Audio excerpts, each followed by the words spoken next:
Përshëndetje të dashur miq. Sot do flasim në lidhje me hënën e re në këtë maj 2026. Në datë 16, ora 10 e darkës, energjia shpërndahet në një javë para dhe një javë pas, sepse edhe vetë po ta shikoni është si një llampë që e shpërndan, pra si energjia e hënës dhe drita e hënës, e shpërndan energjinë e vet edhe një javë para dhe një javë pas. Dhe ndoshta edhe më shumë se sa kaq për ata që janë edhe më të ndjeshëm dhe mund t'i ndjejnë, për shembull, dhe këto që do të flasim tani, ndoshta edhe një muaj më përpara si tema që vini jetën e tyre. Dhe synimi i kësaj videoje është që thjesht ju iluminoj pakës në lidhje me çfarë po ndodh, si kjo hënë e re mund t'ju afektoj ju, por mund të afektoj jetën tuaj dhe ndoshta edhe në një shkallë më të gjerë kolektive, sepse kjo është një video që është e përgjithshme, pra për energjinë e përgjithshme që mund të rezonoj me disa prej jush, me shumë prej jush, prandaj duhet përdorni intuitën tuaj për të kuptuar cili mesazh është për ju. Që të thotë, ai që rezonon me ju dhe që ju e ndjeni që po, kjo është për mua, do thotë që është vërtet për ju dhe mund të ketë ndodhur, mund të ndodhë në jetën tuaj. Si fillim, le të cilësojmë që është në shenjën e demit. Dhe të them të drejtën, mu parashtrua një vizion një demi i cili po shndronte në paqe dhe keni parasysh që demi ndonjëherë merr shumë si thua është gjallë nxehtë ndoshta dhe thjesht merr vrull dhe mund të veprojë dhe pa menduar, ose thjesht inati e çon të bëjë disa gjëra që ndoshta mund të pendohet më vonë. Dhe unë thjesht e pash të dem shumë të relaksuar. Thjesht po bënte punën e vet, ishte në paqe, në relaks, në natyrë. Dhe po reflektonte për jetën e vet, ndoshta për zgjedhjet që mund të ketë bërë apo që do të bëj. Dhe mund të jenë gjëra të ndryshme sepse po reflektonte, sepse në këtë rast demin po e simbolizoj pra me jetën tuaj, duke qenë ose me ju vet, pra që ju mund të jeni në një proces reflektimi, ju mund të jeni në një proces që dëshironi të kaloni kohë në natyrë, por ndoshta jeni edhe në këtë ndjesinë e paqes, ose ndoshta thjesht nuk po lëviz ose nuk po ndodhin shumë gjëra në jetën tuaj. Duket sikur gjërat janë si në vend numër O, ose thjesht nuk ka shumë lëvizje në jetën tuaj dhe ju thjesht keni këtë kohën tani që edhe po të mos doni, thjesht mendoni shpesh për jetën tuaj, për zgjedhjet, për çfarë ju mund të bëni. Dhe kjo ju ka futur në një gjendje reflektimi. Kjo është një gjë e mirë dhe në fakt edhe nga hëna e plotë që ne sapo kaluam, apo thjesht nga fakti që në këtë muaj ka 2 hëna të plota, do të thotë që kjo energji amplifikohet edhe në një shkallë kolektive. Dhe kjo është një gjë e mirë sepse në fakt farat në kuptimin metaforik që ju mund të mbillni në këtë hënë të re, sepse ne e dim tani më që hëna e plot është për të manifestuar, por qoftë edhe për më së shumti për të çliruar ndonjëherë. Pra më së shumti na ndihmon me këtë pjesën e të shikojmë më qartë jetën tonë, çfarë ndodh në jetën tonë, emocionet tona, dhe të shohim se si mund t'i ndryshojmë, çfarë mund të bëjmë për t'i ndryshuar e të tjerë të tjerë. Pra kjo është energjia që përgjithsisht mbartin hënat e plota. Nga ana tjetër, hëna e re shikohet më së shumti si një periudhë dhe një kohë perfekte dhe ideale për të mbjellë fara të reja. Fara që do të mbinë është pikërisht si farat që mbillni vërtet, që mbinë në një moment kur ju nuk e dini dhe thjesht ju i bëni punën, i shërbeni dhe thjesht e dini që ajo do të mbi, sepse ju e keni bërë punën dhe dielli po ashtu e ka ndihmuar farën tuaj, pra në këtë rast energjia universale apo thjesht çfarëdo që ju të besoni ka pjekur manifestimin tuaj. Dhe kur t'i jetë gati, do të dalë në sipërfaqe. Por e bukura është që më shumë kohë, ose ashtu mund të na duket ne, kalohet në pjesën nën tokë, pra sa formohet fara dhe krijohen rrënjët e kështu me radhë. Dhe kur del në sipërfaqe, rritja ndodh shumë shpejt. Apo shembulli tjetër, një pallat për shembull, më shumë kohë duhet që të ndërtohet bazamenti, sepse nëse nuk ka një bazament të fortë, nuk mund të qëndrojë lart dhe nuk mund t'i bëj ballë tërmeteve apo çfarëdo lloj gjëje që mund të haset. Dhe thjesht bazamenti duhet shumë i fortë dhe koha më e madhe harxhohet. Pra po të shikoni ato rrethimet, më shumë vite harxhohen duke e parë të shkurtër dhe më pas fillon ndërtohet pallati si me magji dhe ju nuk e kuptoni se kur u bë kaq shpejt.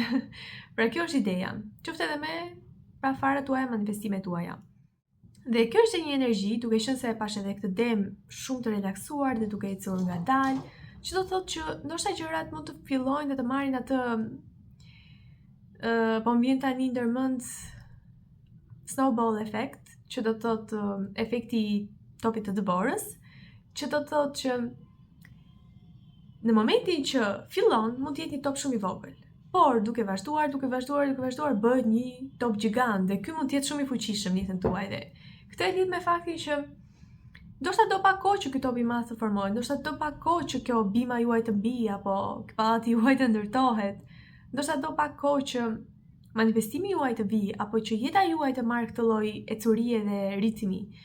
Por deri atëherë mund të jetë një rritje e ngadalt. Dhe prandaj është e këshillueshme që ju të jeni më të duruar. Dhe kjo është energjia që unë kam arritur të ndjej, madje kam arritur të ndjej edhe që më përpara. Të jemi të duruar me jetën tonë, të jemi të duruar me veten tonë, me emocionet tona, me të tjerët, me çdo gjë. Thjesht duhet jemi të duruar. Dhe e di që është shumë e vështirë, më besoni për këtë dhe ju e dini dhe vetë, por është një ndër virtytet më të mira që ne mund të zhvillojmë në këtë jetë.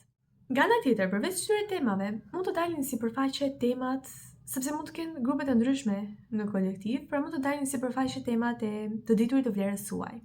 Ndoshta tani po amplifikohet më së shumti për ju, që ju duhet të dini vlerën tuaj dhe ju haseni papritur me situata që ju bëjnë të ndjeni jo aq të vlefshëm, po e them kështu, sepse është një thritje për ju që hey, ti je i vlefshëm, por duhet ta gjesh ti vetë vlerën tënde. Apo qoftë edhe me konfidencën. Dhe ne kemi bërë një video për konfidencën që unë thjesht u ndjeva uzuar rastësisht, por ja që pas ka vërtet lidhje. Në këtë kohë, nëse dëshironi ta dëgjoni, është një video para kësaj, në mos gaboj, apo me vlerat tuaja, virtytet tuaja. Pra kjo mund të jetë kjo faza e reflektimi që ne thamë në lidhje me Demin, që ju mund të jeni duke reflektuar për jetën, vlera, gjithçka që po ndodh, marrëdhëniet që keni në jetë, apo qoftë edhe për stabilitetin tuaj, financat tuaja. Sa të sigurt ndiheni në veten tuaj, në trupin tuaj. Dhe ju mund të, nëse nuk ndjeni të sigurt, ju mund të shtoni pakës në peshë, edhe nëse konsumoni po njësoj, sepse është mënyra se si trupi jonë përpiqet të na ofroj këtë lloj sigurie dhe të na mbrojë, si të thuash, pra është thjesht në një mënyrë të nënvetëdijshme kjo gjë që ndodh. Dhe kjo mund të ndodh për faza të ndryshme, për gjithë ju që keni për shembull ndryshime peshe dhe herë humbisni peshë, herë shtoni peshë, do të thotë që edhe nëse konsumoni po njësoj, do të thotë që kjo lidhet me faktin që varet se sa të sigurt ju ndjeni në atë lloj periudhe. Nëse ju ndjeni të sigurt në paqe, naturalisht këto bariera largohen. Nëse ju ndjeni të pasigurt, sikur nuk keni për shembull mjetet e duhura për të jetuar, nuk keni mbrojtjen e duhur, nuk ndjeni të mbrojtur në punë, ndjeni të cënuar, kufit tuaj, atëherë kjo do të fillojë dhe të akumulohet si një mbrojtje për ju. Pra lidhen të gjitha këto temat që kanë të bëjnë shumë me çakrat e poshtme, pra çakra e rënjës që lidhet shumë me stabilitetin, financat, sigurinë dhe këtë ndjesinë e viktimës, por qoftë edhe ndjesinë e sulmeve të ndryshme që mund të vinë për ju, që mund t'ju bëjnë të ndjeni të pasigurt, sulme në kuptimin që ndjeni të cënuar, pra kjo është ideja. Apo qoftë çakra sakrale që mund të lidhet me pasionin tuaj, ndoshta tani ju mund të filloni të reflektoni për pasionin tuaj, çfarë ju bën të ndjeni të lumtur, ndoshta kjo që keni bërë deri më tani, si ju ka bërë të ndjeni të lumtur, dhe ju po reflektoni për jetën tuaj, për zgjedhjet tuaja, qoftë edhe për marrëdhëniet që keni në jetë, sepse ndoshta mund të mos jenë zgjedhjet e duhura për ju, e të tjerë. Në lidhje me çakrën e pleksusit diellor që ne folim, në lidhje me konfidencën, të diturit të vlerës suaj, të besuarit në vetveten, aftësitë tuaja, e të tjerë. Dhe në çakrën e zemrës, por kjo është për një grup më të vogël ndoshta, që lidhet me faktin se ndoshta ju dëshironi këto gjëra të vinë në jetën tuaj. Por, gjërat e së kaluarës mund t'ju kenë lënduar zemrën, dhe kjo natyralisht, edhe nëse ju nuk e dini, shkakton që çakra juaj e zemrës të mbyllet. Ndoshta përkohësisht, po thjesht të krijojë këtë lloj ndjesie sikur në nënvetdijen tuaj ju vërtet i doni këto gjëra, por në nënvetdijen tuaj ju keni frikë të lëndoheni përsëri. Dhe kjo që mund të jetë shumë ndryshe nga e kaluara, por thjesht nënvetdia juaj dëshiron t'ju mbrojë, ose thjesht është ai, si të thuash, besimi i krijuar i gabuar i të kaluarës që ju pengon të keni këto gjërat e reja sepse mendoni që do të jenë po njësoj. Dhe kjo ndoshta duhet ndryshuar.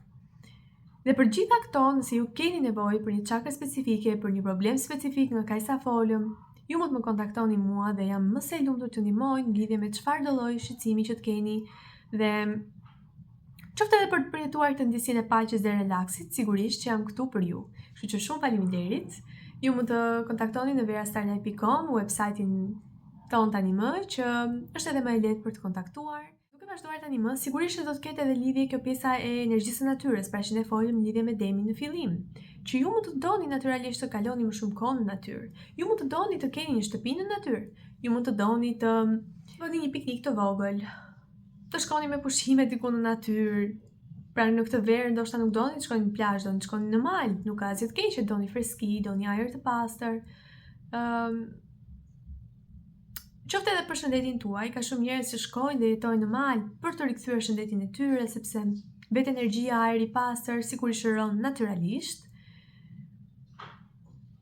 Pra këto janë, dhe në një shkallë më të gjerë kolektive ne thamë që do të ketë shumë të bëj fakti i sjelljes në vëmendje për shembull të temave si stabiliteti, financat, qoftë edhe në një shkallë më të gjerë kolektive, se si ne mund të jemi pra mund të vini ide për ju se si mund të jeni më produktive, si mund të krijoni të ardhurën në një mënyrë tjetër dhe se si mund të bëni më shumë të ardhura. Kështu që duhet jeni të hapur ndaj ideve.